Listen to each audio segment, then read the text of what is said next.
Tip number 7, goal setting and capacity.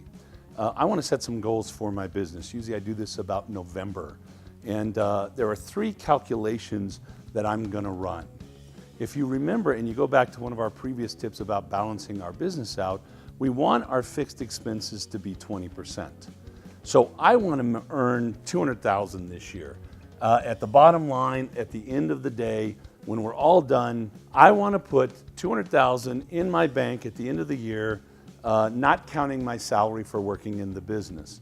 So if I want my net to be 200K, then I'm going to divide that by 0.20 because that should equal 20% of my money that came in if I balance my business correctly, if I pay attention to the numbers, if I get my gross profit margin, if I don't discount, etc., then I'm going to end up with 20%. Now that's going to tell me that I have to do 1 million in business. And if I do 1 million in business and I hold the line on my net profit, then I'll make 200,000. Now I'm still goal setting, and there's 2 other calculations that I need to run. The next calculation is based on my fixed expenses. So if my fixed expenses are 300,000 for the year, which would include my salary, the rent, utilities, debt payback, banking costs, etc., then I'm going to divide that by 0.25 because I want that to be 25% if I balance everything out correctly. Now that doesn't include my marketing cost or my sales cost, and it doesn't include my technicians because they're an above the line cost, and it doesn't include my parts cost, but it literally includes everything else. So I'm going to divide that by 0.25, and what that's going to tell me is that I have to do $1.2 million in order to keep my fixed expenses at 25%. Now, if I only do $1 million, then this 300,000 becomes a little more than 29% instead of 25%, and I lose 4 points off my bottom line. So now I have one more calculation that I need to run. This one's a little more complicated. In order to run it, I have to understand what my hour is worth, parts and labor, and we have to use what we call an algebraic equation. So the equation for that is this: effective labor rate, whatever I'm actually getting paid, if you remember from the last tip, we learned how to do effective labor rate, times 1 plus parts over labor. Now, the 1 represents the number that I know, which is my effective labor rate. The parts over labor will give us a percentage that will tell us what our parts are worth. So if my parts and labor are 48% of what I sell is parts and 52% is labor, then that would equal 1 plus 48 over 52, or 1.92.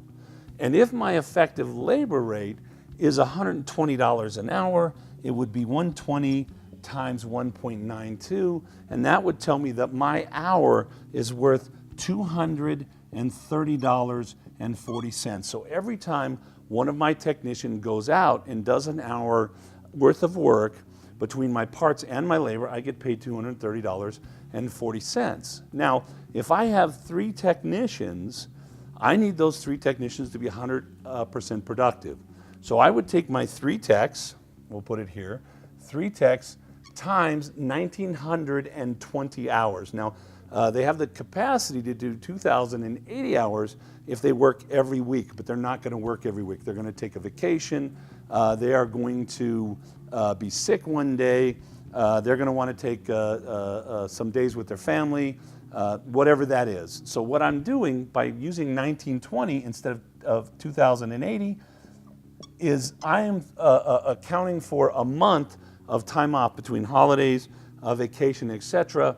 And if I take 3 times 1920, 57060, 5760. That's 5,760 hours that my 3 techs are going to work.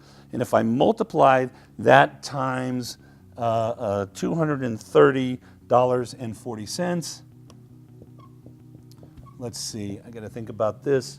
That's about 132,700 and change. So that's going to equal 132,000.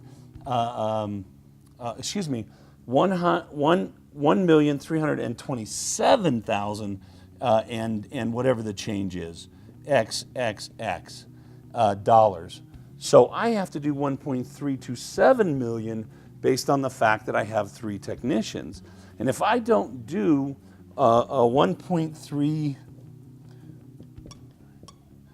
million, then my technicians are not 100% productive, and if they're not 100% productive and I'm paying them hourly or salary, then I'm not going to get the margin off my technicians. So it means my costs will go up as a percentage if we don't do 1.327 with 3 technicians. So I won't get the money that I want.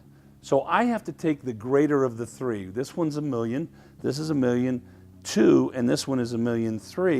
I've got to do $1.327 million, so I'm going to set my goal for my company based on having 3 techs, based on making the net I want, based on my fixed expenses, and based on my effective labor rate and what my hours are worth and what my techs can produce.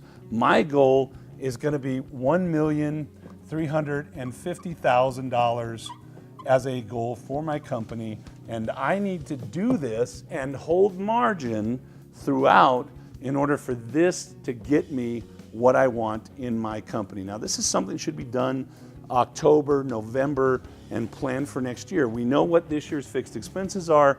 We know what we need to make. We can figure out our effective labor rate, and we know what our time is worth, and we know how many technicians we have. We can run these calculations and set our goals and targets. Now, having goals and targets and understanding the capacity of the business is very, very valuable to us, because now I can let my techs and my salespeople know what they need to do in my company every single day in order for us to get what we want.